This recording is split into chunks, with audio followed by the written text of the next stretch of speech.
Bonjour tout le monde, bienvenue sur votre chaîne Médecine Academy. Aujourd'hui, on va continuer notre troisième partie des vidéos de système nerveux en arrivant au recoupement syndromique et le raisonnement topographique.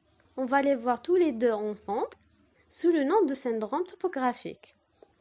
Ils ne sont pas distinguables parce que, par exemple, la lésion au niveau cortical ne donne pas les mêmes signes que celle au niveau de la moelle. Donc souvent, lorsqu'on identifie le syndrome, on peut déterminer le lieu de la lésion et l'inverse. On va voir tous les syndromes ensemble dans cette vidéo et je vais vous simplifier les choses au maximum. Commençons petit à petit des syndromes, des atteintes des nerfs crâniens, les syndromes de troubles de la motricité, des troubles de la sensibilité, troubles de la coordination et de l'équilibre, qui comprend les syndromes cérébelleux et le syndrome vestibulaire, les syndromes sphinctériens et les troubles de la conscience. Les atteintes du nerf crânien, en cas de paralysie de 3, le moteur oculaire commun, on aura un ptosis, une diplopie verticale ou oblique, un strabisme divergent, une mydriase, une paralysie de l'accommodation, l'impossibilité de déplacer en dedans, en haut et en bas. La paralysie de 4 du nerf pathétique entraîne une diplopie verticale dans le regard vers le bas et vers le côté sain. Pour compenser, le patient incline la tête sur l'épaule du côté sain et tourne la tête vers ce côté. La paralysie de 6 du nerf moteur oculaire externe associe une diplopie horizontale, un strabisme convergent. La paralysie du sympathique cervical supérieur réalise le syndrome de Claude Bernard-Horner, qui se manifeste par un myosis, une inophtalmie, un ptosis modéré. Pour les autres nerfs, on a déjà vu les signes qui arrivent au cours de l'altération de chaque nerf dans l'examen physique des paires crâniens, donc on n'est pas obligé de les répéter. Passons maintenant aux troubles de la motricité. La motricité est sous la dépendance de plusieurs structures nerveuses, le système pyramidal, le système extrapyramidal et le cervelet, dont l'intégrité est nécessaire afin que le mouvement puisse s'accomplir de manière normale. Donc, si on a un trouble au niveau du système pyramidal, on aura un déficit moteur, autrement les paralysés. Et si on a un trouble au niveau des ganglions de la base, les noyaux gris centraux, qui représentent le système extrapyramidal, soit la diminution de l'activité thalamo-corticale, on aura l'akinisée, c'est le syndrome parkinsonien, soit l'augmentation de l'activité thalamo-corticale, on aura des mouvements anormaux. On va expliquer ça en détail, commençant par les troubles du système pyramidal, le cortico-spinal. Le faisceau pyramidal commence au niveau cortical, dans l'aire motrice, vers la capsule interne, puis le tronc cérébral. 90% de ces fibres vont croiser la ligne médiane dans la partie inférieure du bulbe, réalisant le faisceau pyramidal croisé, qui descend dans le cordon latéral de la moelle épinière. L'atteinte du faisceau pyramidal entraîne un déficit moteur dit central, puis commence le neurone moteur périphérique qui débute au niveau de la corne antérieure de la moelle, qui donne naissance aux fibres nerveuses qui vont former la racine antérieure. Celle-ci va rejoindre la racine postérieure pour donner le nerf rachidien. Les nerfs rachidiens vont s'anastomoser pour former le plexus, d'où naîtront les nerfs périphériques, qui vont énerver les muscles. Une lésion du neurone moteur périphérique entraîne une paralysie dite périphérique. Puis on a les jonctions neuromusculaires et enfin les muscles. Donc l'atteinte centrale peut être au niveau du cerveau, du tronc cérébral ou de la moelle épinière. Par contre, l'atteinte périphérique peut être au niveau du corne antérieur, des racines, du plexus, le tronc nerveux, de la jonction neuromusculaire ou bien les muscles. Donc le déficit moteur, en cas d'atteinte centrale, on va trouver une hypertonie spastique, les réflexes vifs et diffus, un signe de Babinski, un déficit touche les membres supérieurs, pas de fasciculation, pas d'amyotrophie ou amyotrophie retardée. L'association des signes déficitaires de l'atteinte centrale, c'est ça le syndrome pyramidal. Ça veut dire une lésion au niveau du faisceau pyramidal. En cas d'atteinte périphérique, on aura une hypotonie, une hyporéflexie, pas de distribution spatiale du déficit, des fasciculations et des amyotrophies. Maintenant, on a fait la différence entre l'atteinte centrale et l'atteinte périphérique. Maintenant, on va localiser le niveau lésionnel. Si l'atteinte est centrale, ça peut être au niveau du cortex, ça s'appelle une lésion corticale. Peut-être au niveau du capsule interne, qui s'appelle la lésion du capsule interne. Peut-être au niveau du tronc cérébral, c'est le syndrome alterne. Ou au niveau de la moelle épinière, c'est la lésion médulaire. L'atteinte neurogène périphérique, la lésion peut être au niveau du corne antérieur, sclérose latérale amyotrophique, la maladie de Charcot, peut être au niveau des racines, qui va donner le syndrome radiculaire, ou la lésion au niveau du plexus, le syndrome plexique, ou l'atteinte au niveau du tronc nerveux, c'est le syndrome tronculaire. Au niveau des jonctions neuromusculaires, c'est le syndrome myasthénique. Ou au niveau du muscle, c'est le syndrome myogène. On va voir tous les signes de chaque syndrome. En cas d'atteinte corticale, au niveau du cortex moteur, on aura les signes de syndrome pyramidal dans le côté opposé de la lésion. On aura une hémiplégie. Hémiplégie à prédominance brachiofaciale. Pourquoi brachiofaciale? C'est à cause de l'homonculus. Si vous vous rappelez, l'homonculus, c'est une carte qui visualise l'assignation des aires motrices aux diverses parties du corps. On voit que la face et les membres supérieurs prennent une grande partie dans les aires motrices. C'est pour ça l'atteinte corticale va donner une hémiplégie à prédominance brachiofaciale. En cas de lésion de la capsule interne, elle va donner les signes du syndrome pyramidal dans le côté opposé. Une hémiplégie proportionnelle dans les mêmes 3 étages, la face, les membres supérieurs et les membres inférieurs. On a aussi les signes de la paralysie faciale centrale. Si on a une atteinte pyramidale dans le tronc cérébral, va donner le syndrome alterne moteur, qui associe une hémiplégie du côté opposé à la lésion et une paralysie d'un ou plusieurs nerfs crâniens de type périphérique du côté de la lésion. Le tronc cérébral est constitué de la pédoncule, la protubérance et le bulbe. Si on a l'atteinte au niveau de la pédoncule, on a l'hémiplégie pédonculaire, réalise le syndrome de Weber, qui comprend une hémiplégie contralatérale et une paralysie du nerf 3 du côté de la lésion. Si on a l'atteinte au niveau de la protubérance, si l'atteinte est unilatérale, on aura le syndrome de Millard-Gubler, une hémiplégie contralatérale et une paralysie du nerf facial, le 7, de type périphérique. Ça veut dire une paralysie faciale périphérique avec ou sans paralysie de 6, le nerf moteur oculaire externe, du côté de la lésion. Si l'atteinte est bilatérale, on aura le locked-in syndrome, une quadriplégie, une atteinte bilatérale des nerfs 6 et 7 avec vigilance normale.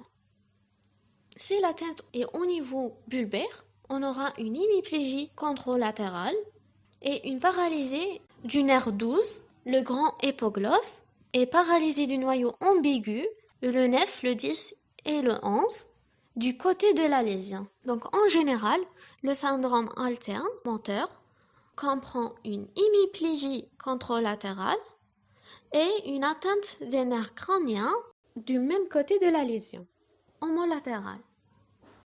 En cas d'atteinte de la moelle cervicale haute, on aura une tétraplégie.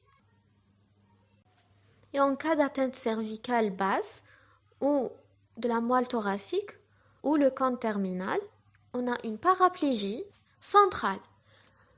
Paraplégie, c'est la paralysie des deux membres inférieurs due à une atteinte bilatérale des faisceaux pyramidaux par une lésion médulaire. Donc la paraplégie centrale, on aura les signes de syndrome pyramidal au niveau des membres inférieurs. Par contre, la paraplégie périphérique, c'est le syndrome de queue de cheval.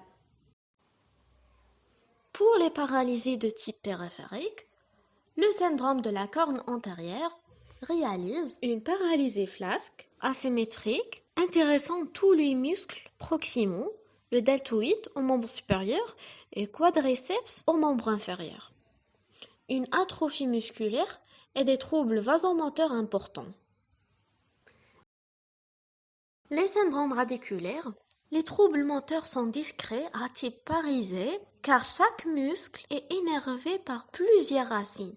Beaucoup plus, on a des troubles sensitifs qui sont très importants, dominés par les troubles sensitifs subjectifs à type de douleur dont le trajet est caractéristique, qui est provoqué ou augmenté par l'atout et les manœuvres d'élongation de la racine, par exemple la manœuvre de Lazeg en cas de sciatique. On a des troubles des réflexes osteotendineux correspondant à la racine atteinte.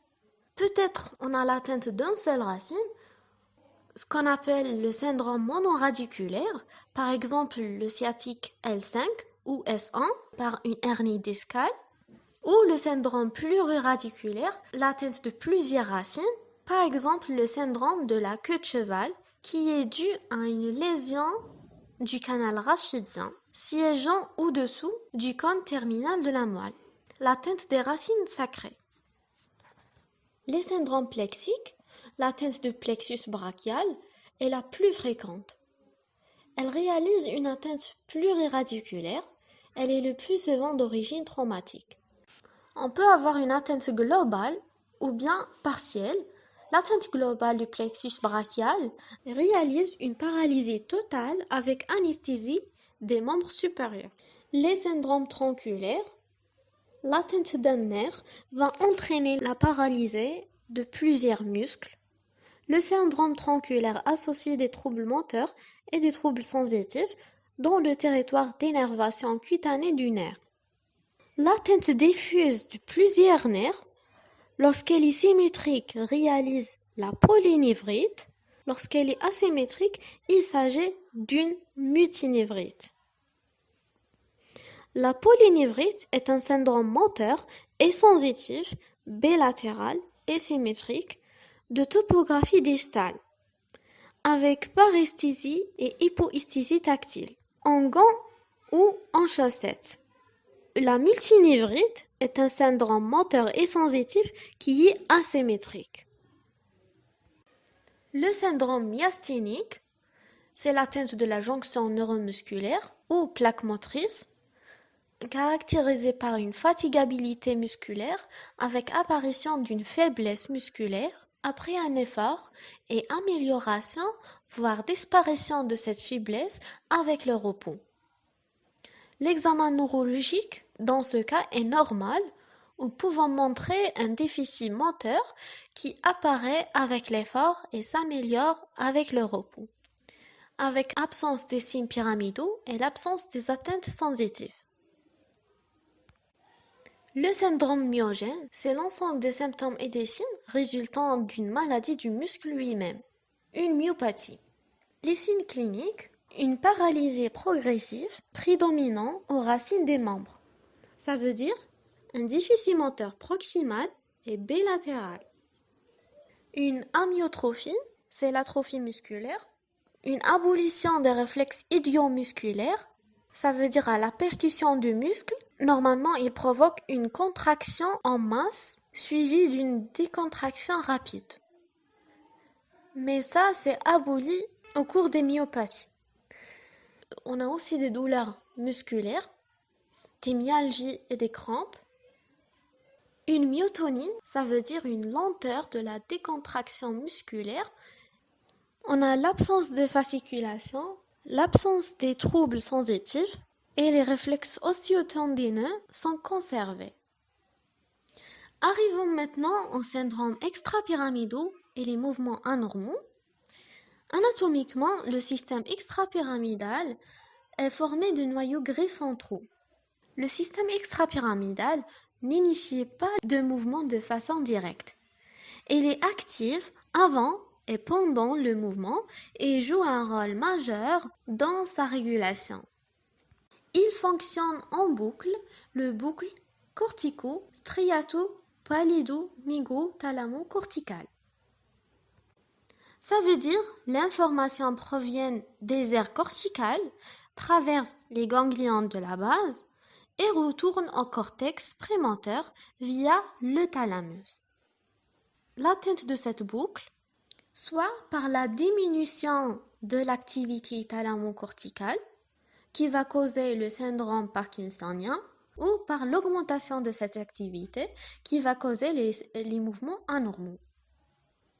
Le syndrome parkinsonien, c'est le plus fréquent des syndromes extrapyramidaux. Il a une triade des signes. Premièrement, un tremblement de repos prédomine aux extrémités des membres supérieurs et n'intéresse jamais l'ensemble de la tête. 2. Une akinésie, lenteur d'initiation des gestes, la marche à petits pas, la mimique faciale, une facie figée. Ça veut dire la perte des mouvements automatiques de la face accompagnant les émotions ou la parole. La parole, ils ont une dysarthrie parkinsonienne, l'écriture, une micrographie et il écrit avec des petites lettres. Et troisièmement, une hypertonie plastique, c'est une résistance au mouvement passif, homogène et continu. Le segment ne revient pas à sa position initiale, mais conserve la position imprégnée, entouillée de plomb. Les mouvements anormaux sont des mouvements involontaires accrus par l'émotion, l'effort physique et l'effort intellectuel et disparaissent pendant le sommeil. Certains sont rythmés, comme le tremblement, et d'autres non rythmés, mouvements lents comme la dystonie et l'arthétose, ou bref, les myoclonies, la chorée, le balise et les tics. Le tremblement, on a des tremblements de repos, d'attitude ou d'action. Le tremblement de repos, c'est au syndrome parkinsonien. Tremblement d'attitude, à prédominance distale, peut intéresser l'ensemble de la tête. Il est souvent familial, le tremblement essentiel, exagéré par l'émotion et la caféine. Le tremblement d'action, c'est l'exemple type du tremblement cérébelleux. Il apparaît lors de l'exécution d'un mouvement volontaire, surtout celui nécessitant une précision du geste. Il augmente souvent à l'approche du but. Il est plus lent et plus proximal que le tremblement essentiel. Les dystonies sont des contractions involontaires d'un ou plusieurs muscles qui aboutissent au maintien d'une posture anormale. Tous les segments musculaires peuvent être touchés, comme la dystonie du pied, du cou, de la main, de la paupière. La tétose, ce sont des mouvements lents, irréguliers, incessants, répétatoires et distaux, souvent associés à une dystonie. Les myoclonies sont des secousses musculaires brusques, très brèves, pouvant entraîner un mouvement lié à la contraction simultanée d'un muscle agoniste et antagoniste, ou à une brève résolution du tonus. La chorée sont des mouvements brusques, brefs, souvent asymétriques, prédominant à la racine des membres ou sur la musculature axiale et faciale. Le balisme, il est rare, c'est un mouvement brusque et rapide, caractérisé par sa grande amplitude. Des mouvements rotatoires concernent habituellement tout un hémicorps parce qu'il touche un noyau sous-thalamique. Les tics sont des mouvements involontaires, brusques, brefs, souvent explosifs et surtout stéréotypés. Troubles de la sensibilité et les syndromes sensitifs. Physiologiquement, on a deux types de la sensibilité. La sensibilité extéroceptive, c'est la sensibilité superficielle, et la sensibilité proprioceptive, c'est la sensibilité profonde. La superficielle est assurée par la voie spinothalamique et la profonde par la voie lumniscale. La voie spinothalamique transmet la sensibilité thermo-algésique, ça veut dire la douleur et la sensation de chaud et de froid. Et la voie lumniscale transmet les sensations proprioceptives, ça veut dire les vibrations et le déplacement segmentaire dans l'espace. Et la sensibilité tactile emprunte les deux voies. La voie lumniscale traverse la ligne médiane au niveau du bulbe. Par contre, la voie spinothalamique traverse la ligne médiane au niveau de chaque métamère. Les syndromes sensitifs, comme les paralysés, nous classons les troubles sensitifs suivant la topographie des lésions. On a des troubles sensitifs périphériques, par l'atteinte du neurone périphérique, la racine ou bien le tronc nerveux ou le plexus, et en troubles sensitifs centraux, par l'atteinte des structures centrales. Commençons par les atteintes périphériques. Soit on a une mononévrite, ça veut dire l'atteinte d'un seul tronc.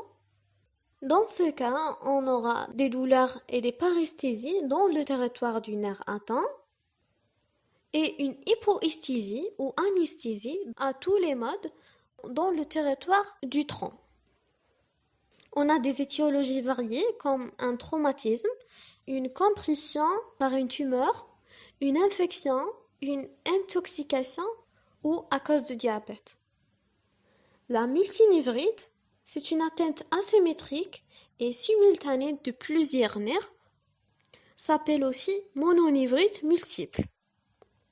Les causes peuvent être un diabète, des maladies systémiques, des maladies infectieuses. La polynévrite, c'est l'atteinte de plusieurs troncs nerveux, périphériques, symétriques, bilatérales et distales. Elle est caractérisée par des douleurs et des paresthésies, une hypoesthésie en chaussettes ou en gants, des troubles trophiques, des troubles moteurs, une paralysie flasque des muscles, des étiologies variées, carentielles alcooliques, métaboliques par le diabète, c'est la cause la plus fréquente, ou par l'insuffisance rénale chronique. La monoradiculite est l'atteinte d'une seule racine. On a des signes subjectifs. Des douleurs suivent le trajet de la racine atteinte, parfois des paresthésies.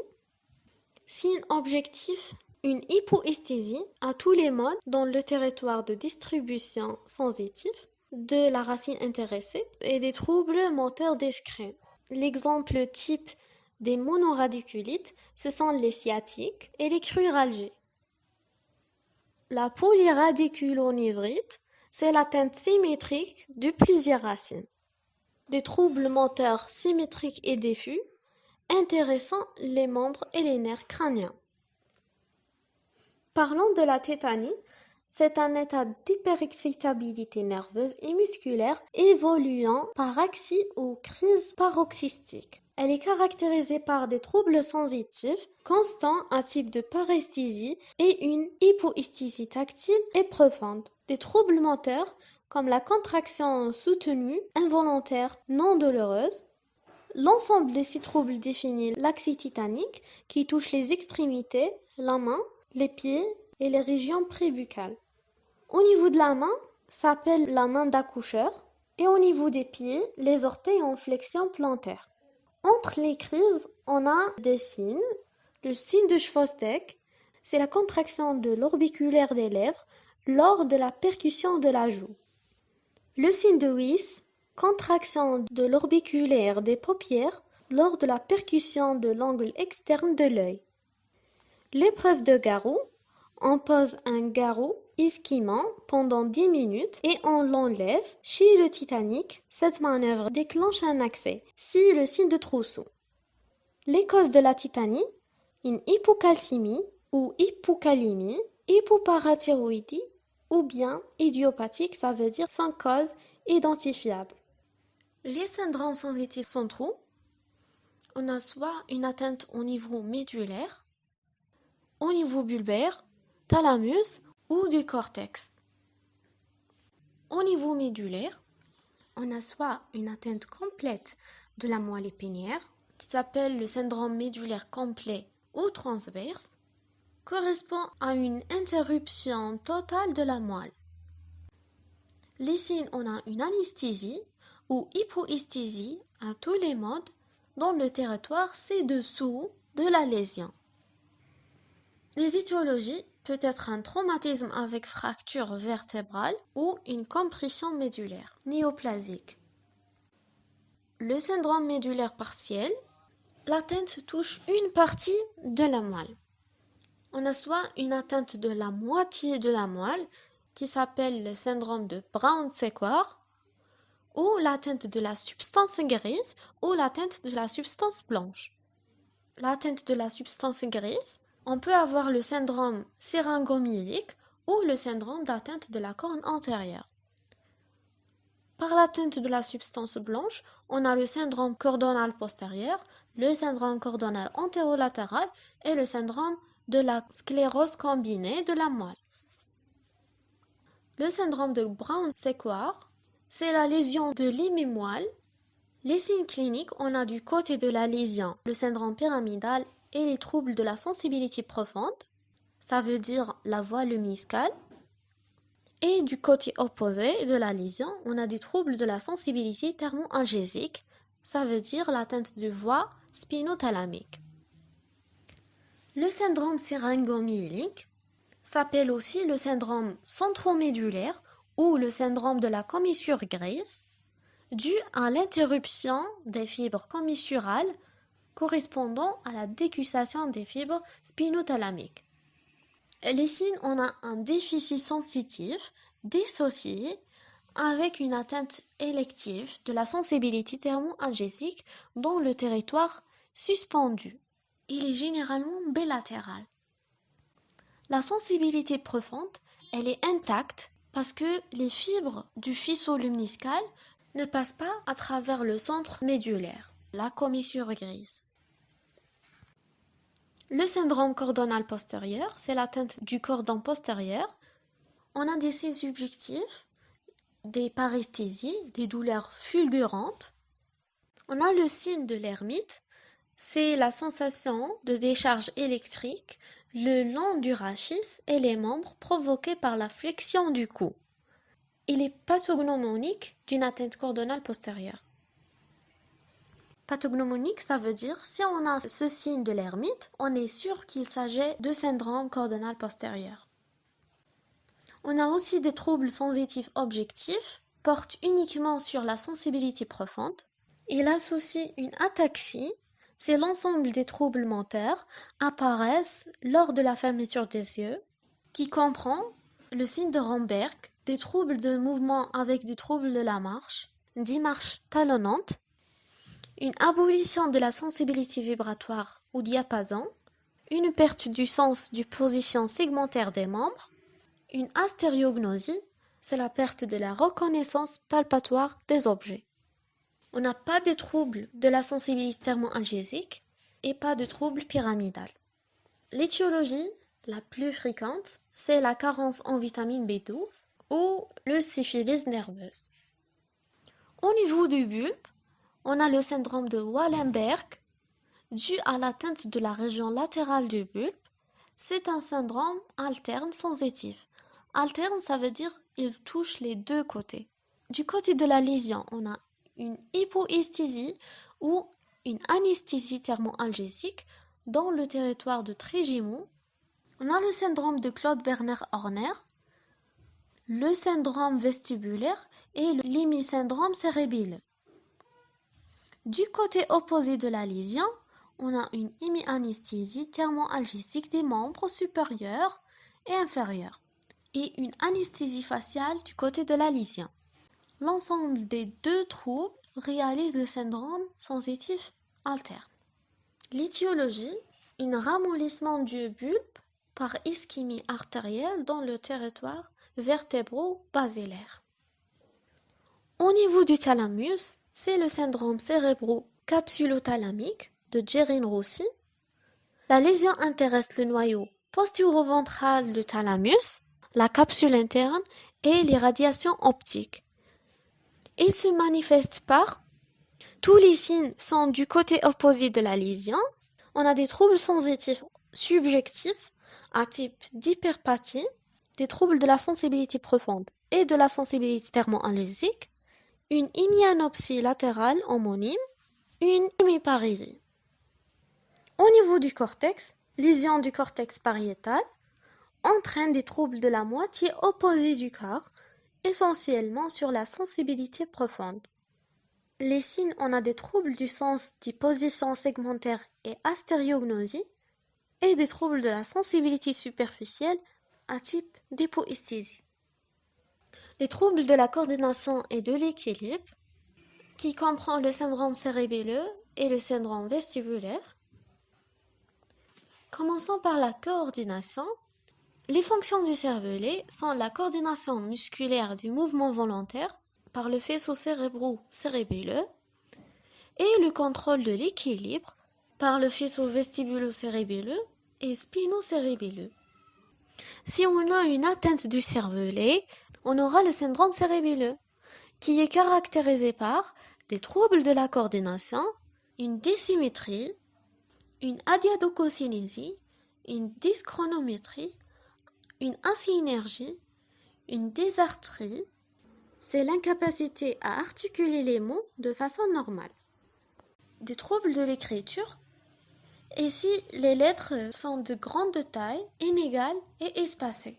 Une macrographie. Par contre, le syndrome parkinsonien, une micrographie.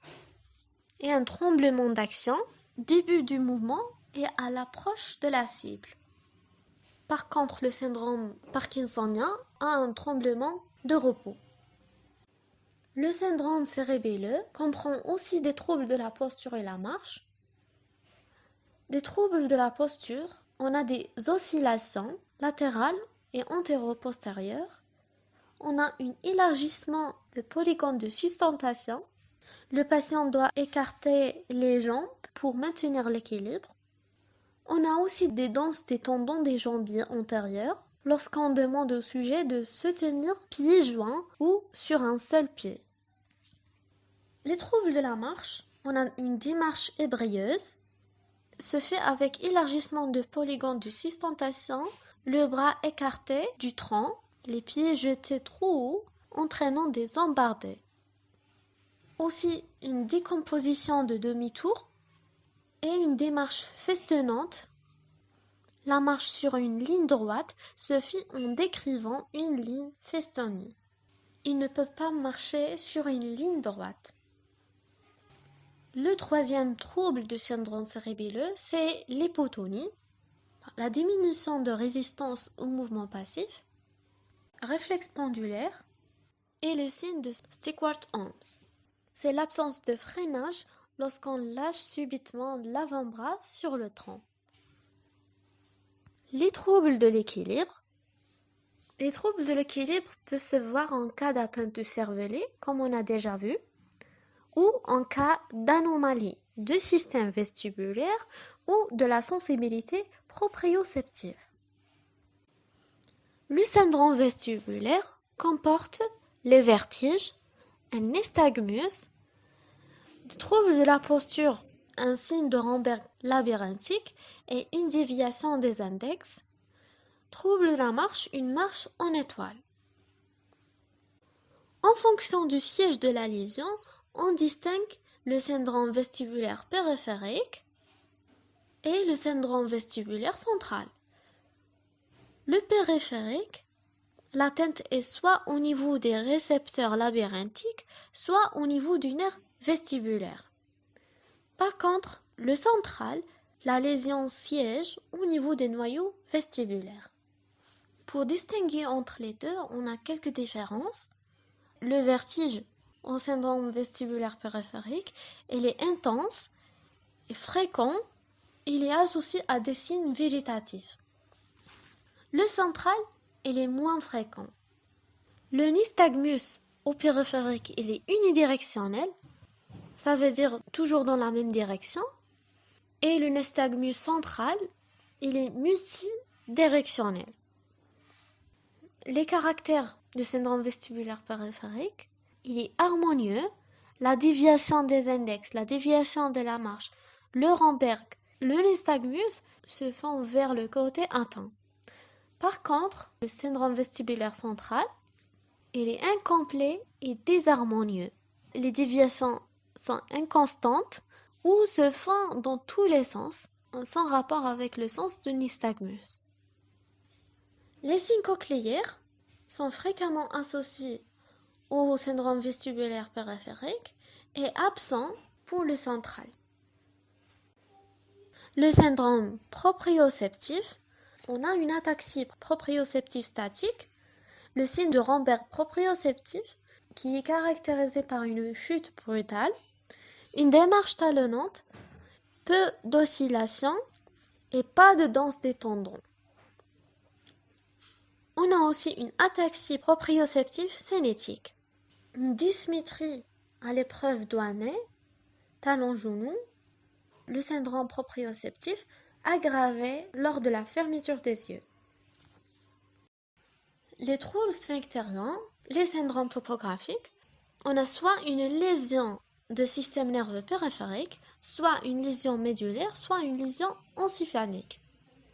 Pour la lésion du système nerveux périphérique, on aura une désurée, voire incontinence urinaire. On a une paralysie hypotonique aréflexie avec une hypoesthésie ou anesthésie en selle. La vessie flasque.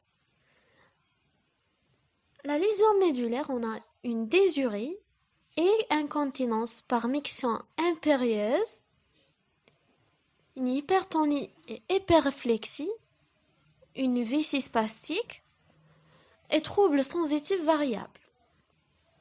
La lésion encéphalique, on a une incontinence urinaire par impériosité, des troubles de la commande volontaire, sans anomalie de tonus et des réflexes.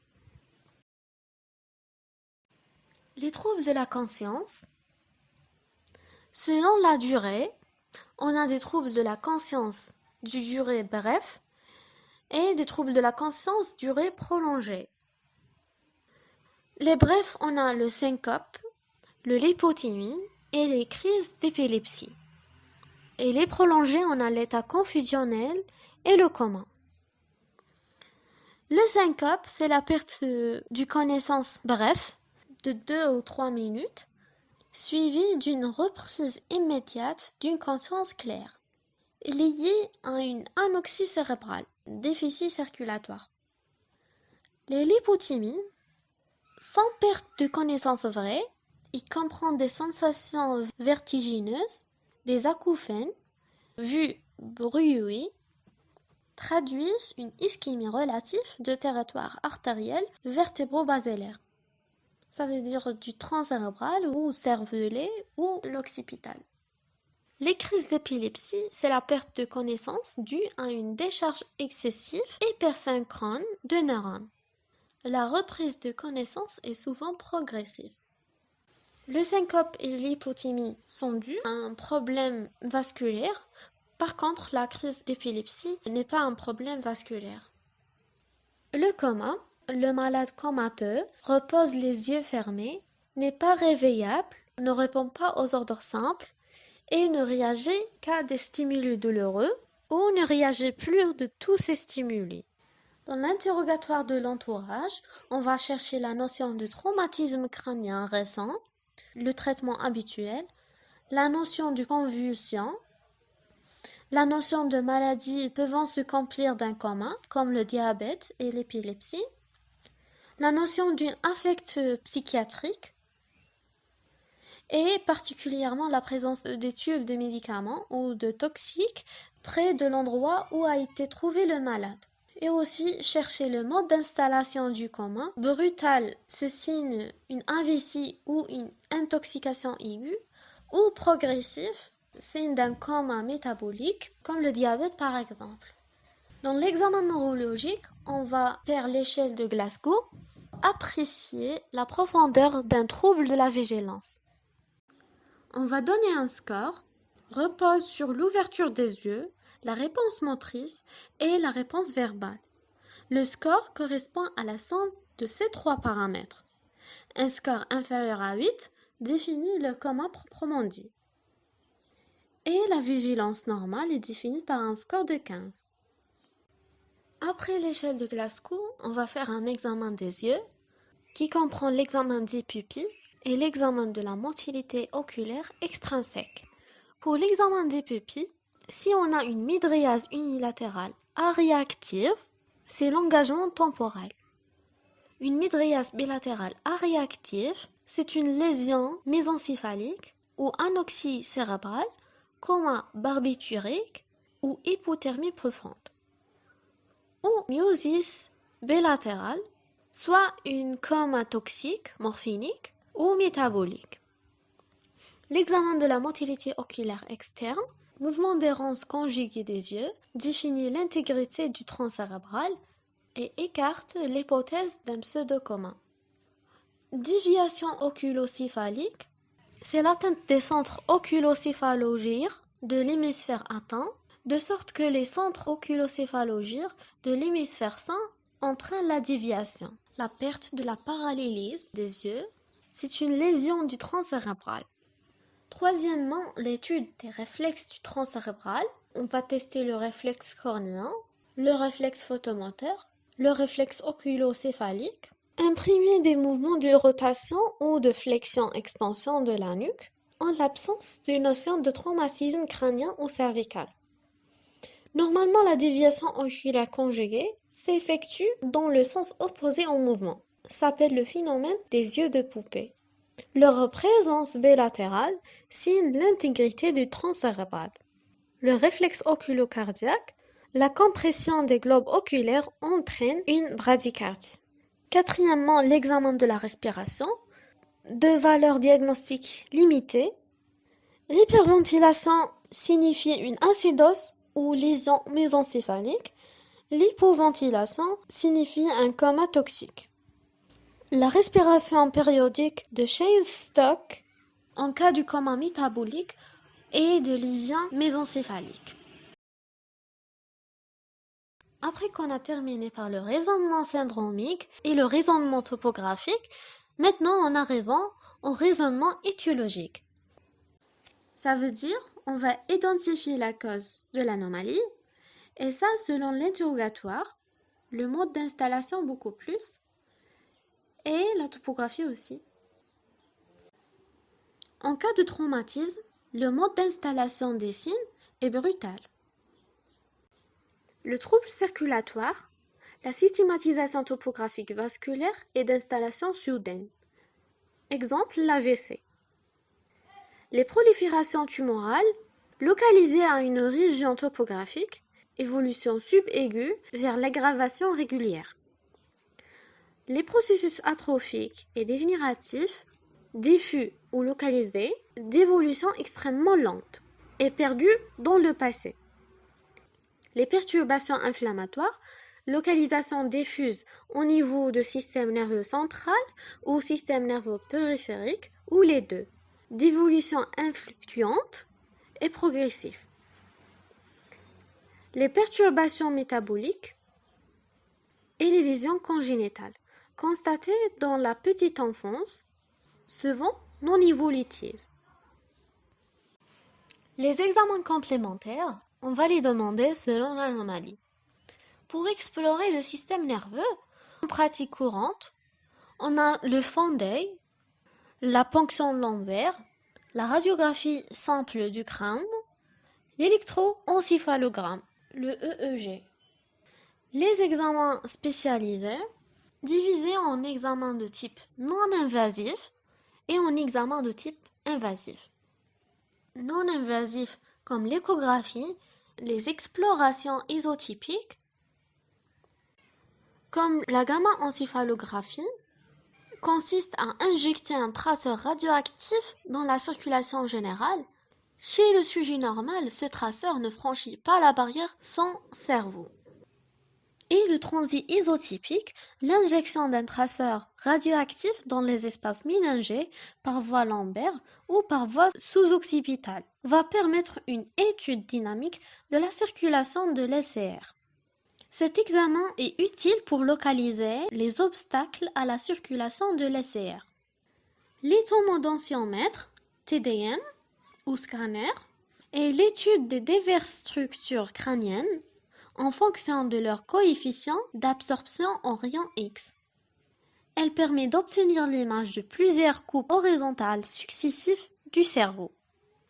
Elle a un intérêt considérable dans le diagnostic des tumeurs cérébrales, car les tumeurs possèdent des coefficients d'absorption différents du tissu cérébral normal. Les examens invasifs, comme l'encéphalographie gazeuse, consistent à injecter de l'air par voie lombaire, ce qui permet d'obtenir l'image des CTR et des ventricules cérébraux. L'angiographie cérébrale est l'opacification des vaisseaux cérébraux par ponction, soit de la carotide primitive, soit de l'artère humérale ou pli du coude. Son indication principale reste le diagnostic des malformations vasculaires, surtout l'anévrisme et l'angiome.